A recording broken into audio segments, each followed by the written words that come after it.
Estúdio ao Vivo hoje traz o grande músico, que além de música, professor, vereador e mais algumas funções aí que a gente não sabe, o grande amigo Issur. Prazer te receber no nosso programa, no Estúdio ao Vivo, Issur.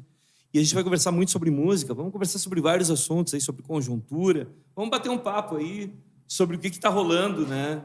O que rola na Câmara também, porque é a primeira vez, Issur, que nós temos um músico que é vereador. Um vereador, um músico vereador, já no segundo mandato.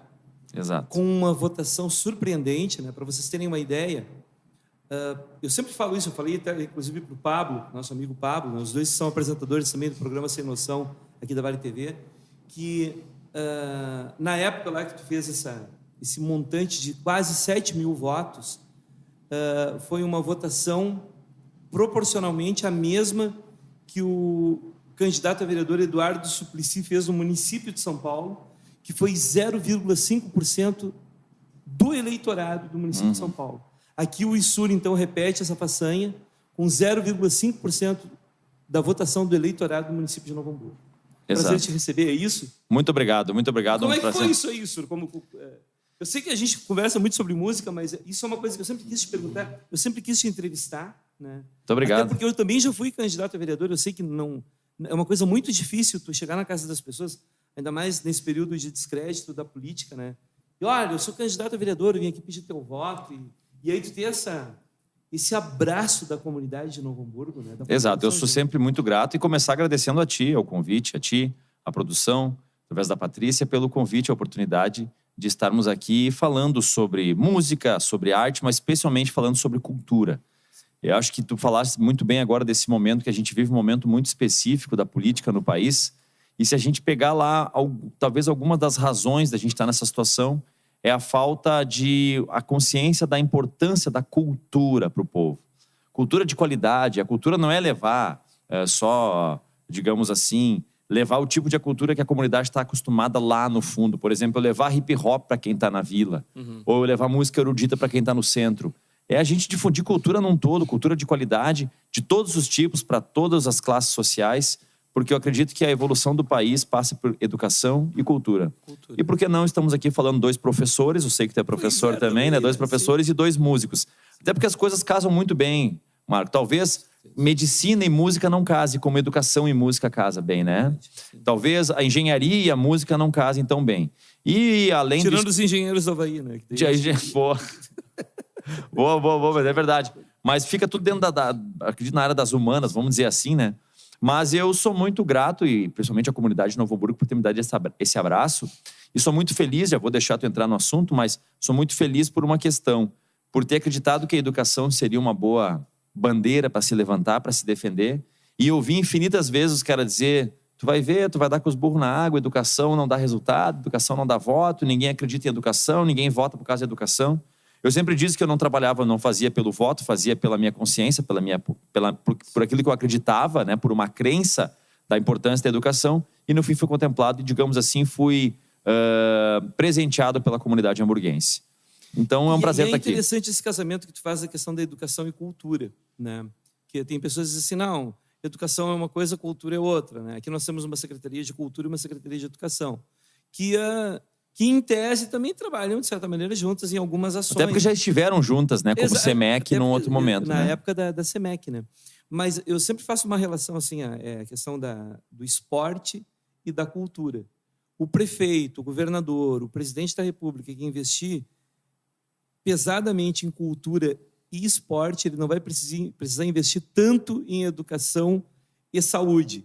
Perfeito. Porque as pessoas precisam se exercitar. E quando tu aprende, por exemplo, a questão cultural, a importância, por exemplo, da música como um todo, da história da música, né? A gente tem uma base... Eu sei que tu gosta muito de reggae, que tu é um cara muito identificado Sim. com o reggae, né? E aí tu pega toda aquela cultura... Principalmente pela mensagem que o reggae leva na letra, né? Exatamente. Mas aí tu pega o ritmo, né? De onde o reggae veio, tá? Veio da Jamaica, aquela coisa toda que, por sua vez, foi colonizada pela África. Não foi colonizada, foram os escravos da África que foram levados para a Jamaica. Tu pega, por exemplo, o rock, que tem a história do blues, que foram os negros. Então, esse fenômeno da diáspora africana, que os negros foram espalhados pelo mundo, que enriqueceu tanto a música.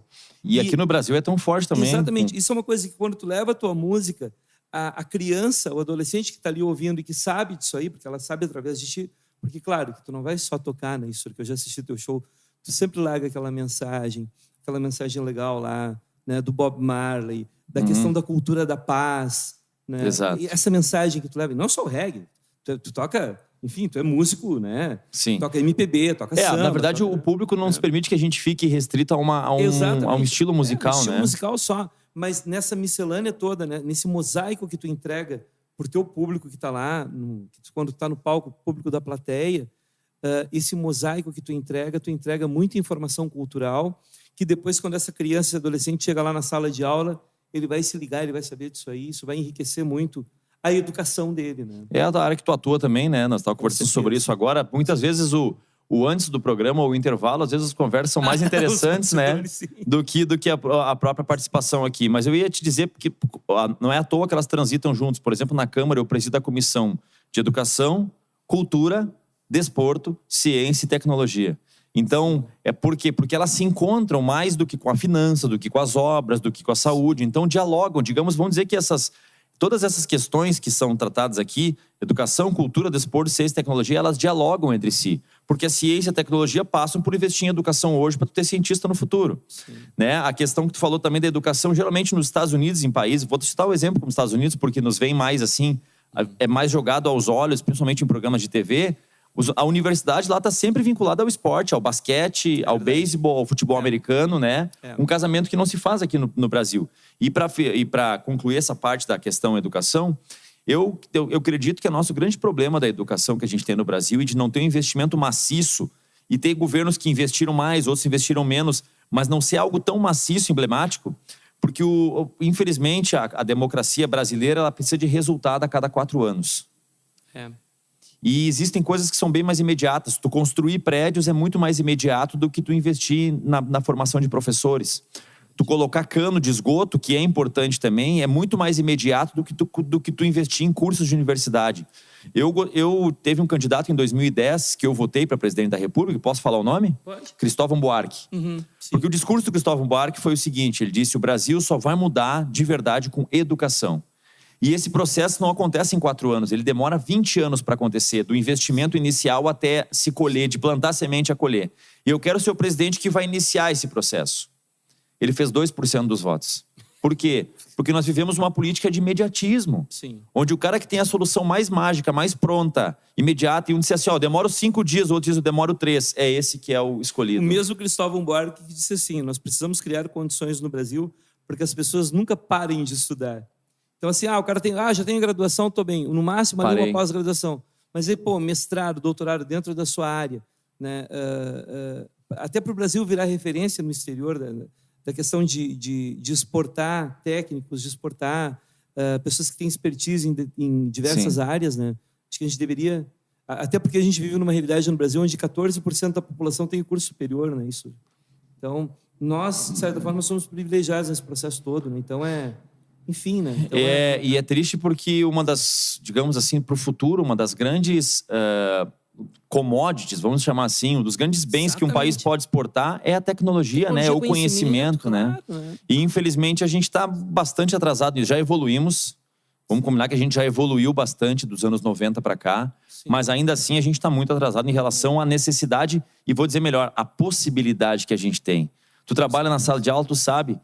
Nós hoje estamos conseguindo explorar as inteligências múltiplas. É um termo que eu uso, mas ele é usado de outra maneira. De que o aluno que, de repente, não é um expert em matemática, mas é excelente em português ou excelente em biologia. Ou o aluno que tem dificuldade no inglês, por exemplo, mas vai muito bem no esporte. Então, a gente saber explorar isso, coisa que países de outra, digamos assim, que já estão em outra dimensão em termos de educação, já sabem explorar. Isso é normal, a gente vê em filme, vê também o histórico. O cara ia muito mal na universidade, mas ele conseguiu explorar o fato de ser um esportista. Se tornou um grande jogador de basquete, se tornou um grande atleta do esporte, do futebol americano, por exemplo, ou do beisebol.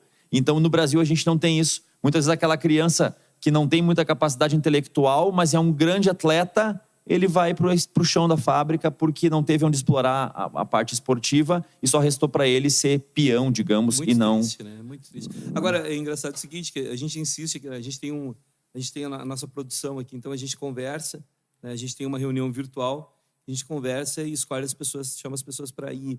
E o ISUR foi escolha minha, né? Muito obrigado. Às vezes eu só voto vencido. Não, eu quero chamar o... Daí eles... Não, mas a gente chamou não sei quem. Quer dizer, Eu sei que tu queria mesmo chamar o Sidney Magal, mas como tu não conseguiu... O Magal, assim que o Magal vir fazer um show em Novo Hamburgo, a gente vai chamar ele com certeza. Como tu não conseguiu, foi o plano B. Mas eu vou te convidar para nós dois entrevistar o Magal. Mas o que é legal é o seguinte, que eu imaginei assim, a nossa entrevista, a gente falando sobre música, falando mais sobre música e tu tocando. E até agora a gente não tocou nenhuma música. E agora eu queria que tu tocasse fizesse uma música. Nós falamos em reggae, tu falou do reggae, Sim. né?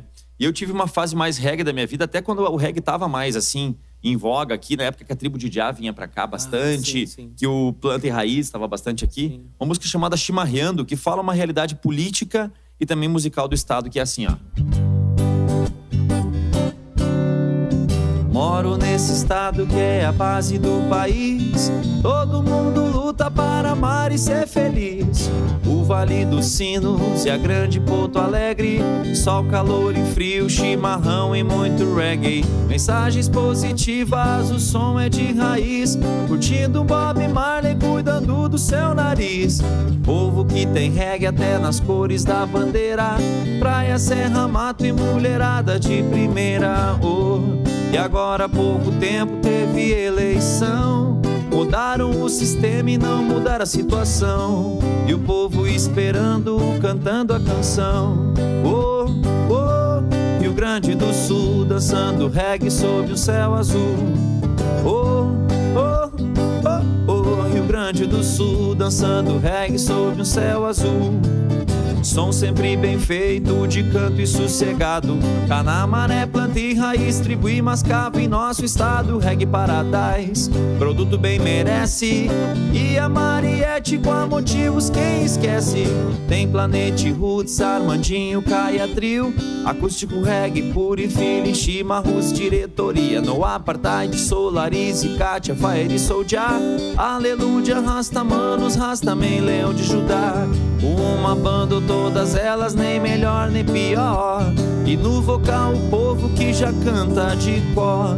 E o som dessa galera faz meu mundo melhor. Rio Grande do Sul, dançando reggae sob o céu azul.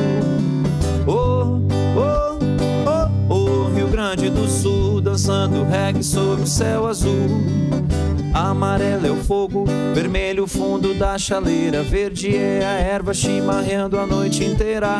Amarelo é o fogo, vermelho o fundo da chaleira. Verde é a erva, chimarreando a noite inteira.